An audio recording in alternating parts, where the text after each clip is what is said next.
Oi gente, no vídeo de hoje eu vou trazer um guia para você sobre tudo que você precisa saber a respeito da procrastinação. E também vou te dar algumas dicas para você aprender a lidar melhor com ela. Meu nome é Aline, eu sou psicóloga e eu tenho esse canal aqui no YouTube e um perfil no Instagram para te ajudar a se tornar uma pessoa mais madura. E a primeira coisa que eu queria falar aqui com vocês a respeito da procrastinação é entender que ela é um mecanismo normal, natural, que faz parte da nossa vida. Todo mundo procrastina. Isso está muito associado às funções que norteiam um pouco mais o nosso cérebro e o nosso funcionamento. O nosso cérebro, ele visa sempre a nossa sobrevivência, mas se a gente está confortável, aconchegado, poupando energia, sabendo das coisas que vão acontecer, se sentindo bem, ou seja, sentindo prazer, ele associa isso a funções ali que são protetivas, são benéficas para o nosso funcionamento, ou seja, vão garantir mais a nossa sobrevivência e estimula que a gente faça isso. E a procrastinação nada mais é do que a gente adiar uma tarefa que não é tão prazerosa assim, para fazer algo que lhe dê mais prazer ou que não seja tão penoso quanto essa tarefa que você está adiando. Mas eu costumo dizer que a procrastinação, ela tem vários motivos para aparecer na tua vida. Procrastinação pode ser um sintoma de ansiedade, pode ser um sintoma de depressão, pode ser um sintoma de TDAH, pode ser um sintoma de você estar se superestimulando. Enfim,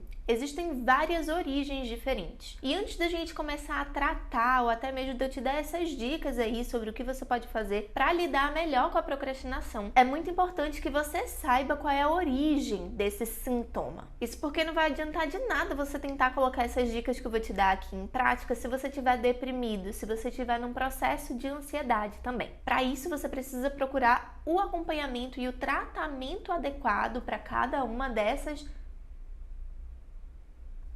para cada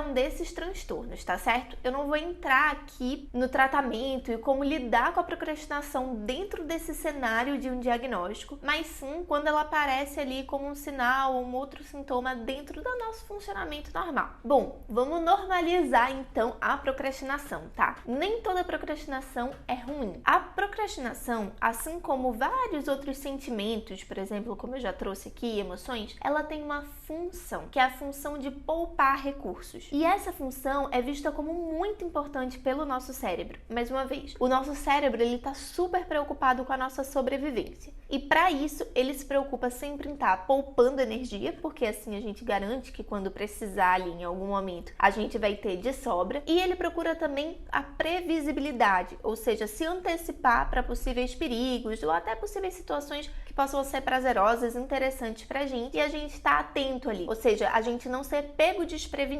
Então, sendo a função da procrastinação poupar energia, ela vai ser super valorizada pelo nosso cérebro. A ideia é que a gente precisa entender e separar até que a gente não está procrastinando quando a gente não tem tempo para fazer as coisas e esse é o motivo pelo qual a gente deixou de fazer. A gente procrastina quando a gente tem o tempo de fazer as coisas e acaba não fazendo aquilo. Com esse conceito em mente, eu quero que você pare um pouquinho aí para refletir a respeito da tua autocobrança. Será que você está procrastinando ou será que você está um pouco sobrecarregada, um pouco sobrecarregado e precisa ajustar melhor as tarefas que você tem e o tempo que você tem? E a questão é, se você está realmente com muitas tarefas, muitas coisas pendentes para fazer, talvez seja interessante, seja legal você agendar aquilo que é prioridade, para que isso não fique para depois, enfim, você tenha aquilo dali sempre à tua. E eu comecei esse vídeo falando que essa busca pelo prazer, né, a gente querer fazer muito mais as coisas que são prazerosas em detrimento daquilo que é obrigação, ser algo normal, natural do nosso próprio funcionamento. Mas acontece que o mundo em que a gente vive hoje em dia tem uma superestimulação daquilo que é prazeroso. Essa busca pelo prazer, pura e simplesmente, é superestimulada e isso pode ser prejudicial. Mais uma vez, isso não é ruim, isso é natural, o nosso corpo, a nossa mente vai estar sempre fazendo isso, mas essa não é a única função, nem um único sentido da nossa vida. Essa superestimulação, ela aparece nos dias de hoje quando a gente passa muito tempo ali, por exemplo, no nosso celular. Nosso celular pode ser uma fonte de superestímulos pra gente. A utilização de drogas, por exemplo, é uma forma da gente superestimular determinados neurotransmissores na nossa mente e isso gerar uma sensação muito forte de prazer. Comidas que são muito gordurosas, que são muito doces, né? Uma excesso de açúcar, ultraprocessadas, também geram na gente essa sensação imensa de prazer. E hoje, se a gente for ver o que está mais sendo divulgado, o que está mais sendo colocado em pauta, nas mídias, através de influenciadores, de mídias sociais, a gente vai ver que é uma busca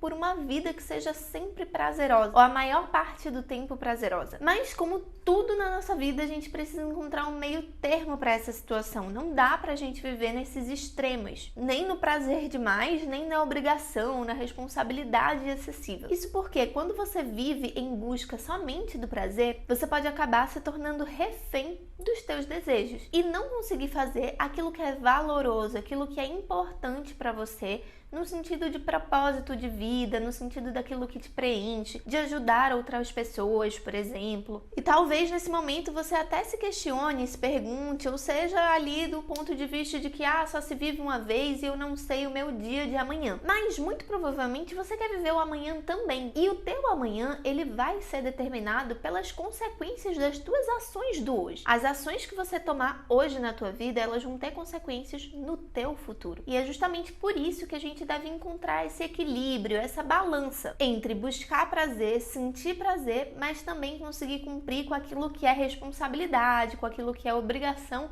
e que tem um sentido de ser obrigação na tua vida. A função mais importante do conceito de responsabilidade é que ter responsabilidade não te deixa ser refém dos teus desejos e prazeres momentâneos. Bom, agora que você sabe bastante coisa aí sobre a procrastinação, eu quero te dar algumas dicas para você lidar melhor com ela. A primeira delas é identificar se você está de fato procrastinando ou se você está realmente priorizando outras tarefas, porque o nosso tempo é limitado, nossos recursos são escassos e não dá para você fazer tudo que você gostaria naquele dia. Faça essa avaliação, mas cuidado para que você não haja com permissividade dentro desse parâmetro, tá? É importante que você seja honesta aí consigo mesmo. Separando isso, talvez fique mais fácil para você até responder se você tem procrastinado ou não. Se a resposta for sim, vamos olhar aí para outros pontos na tua vida. Primeiro deles, como é que tá o teu tempo de descanso e o teu investimento em qualidade de vida? Principalmente, como é que você tem se alimentado, dormido e praticado atividade física? É muito importante que para que a gente esteja suficientemente descansado para fazer tarefas que são mais chatinhas, a gente esteja com esses pilares aí em dia ou minimamente sendo alcançados. A partir do momento que a gente consegue suprir essas necessidades, fica mais fácil da gente ter disposição para fazer aquilo que precisa ser feito. Então, a segunda dica aqui é que você cheque como é que tá o restante da tua vida. Será que você não está procrastinando por estar cansado demais? Se esse for o caso,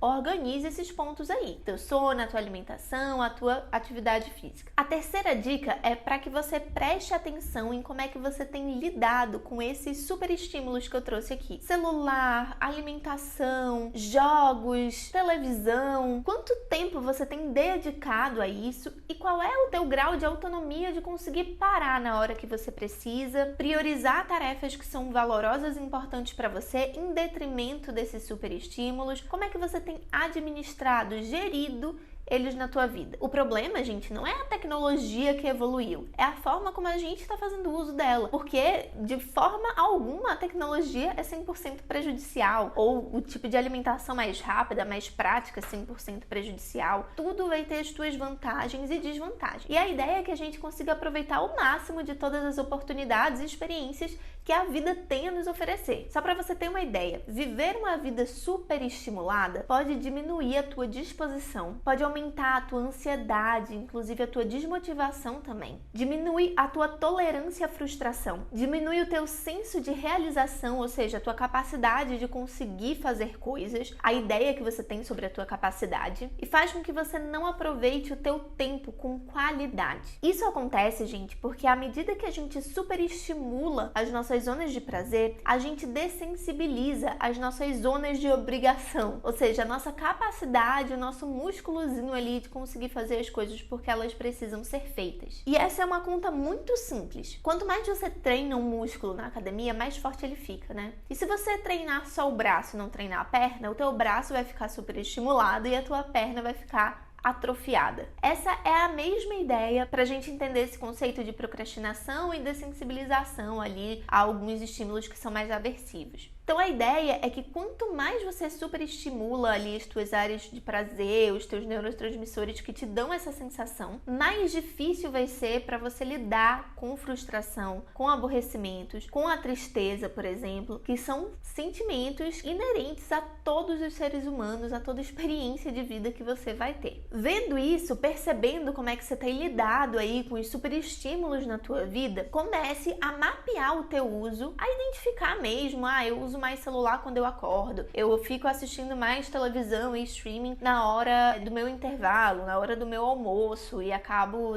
protelando o trabalho à tarde por conta disso. Ou então, eu passo o dia inteiro assistindo e não consigo me conectar com outras coisas. Começa a mapear esses momentos, esses elementos e desenvolva estratégias de enfrentamento. Talvez você precise literalmente deixar o celular longe mesmo, ou deixar o controle remoto escondido, para que você consiga se concentrar na atividade que você precisa fazer naquele momento. Essas estratégias podem te ajudar e muito a lidar melhor com a procrastinação. Mas, como eu falei no começo desse vídeo, nem só de superestímulos se alimenta a procrastinação. Se você perceber que tem outros sintomas, outros tipos de sofrimentos associados ao teu movimento de procrastinar, não deixe de procurar uma ajuda especializada. Fica muito mais fácil quando a gente cuida do problema, cuidando e matando o mal pela raiz. Se você gostou desse tipo de conteúdo, me sinaliza aqui clicando no gostei, deixando o seu like para eu saber e assim trazer cada vez mais conteúdos como esse por aqui. Eu te vejo na próxima quarta às 18 horas com mais um vídeo aqui no canal. Um abraço e até lá!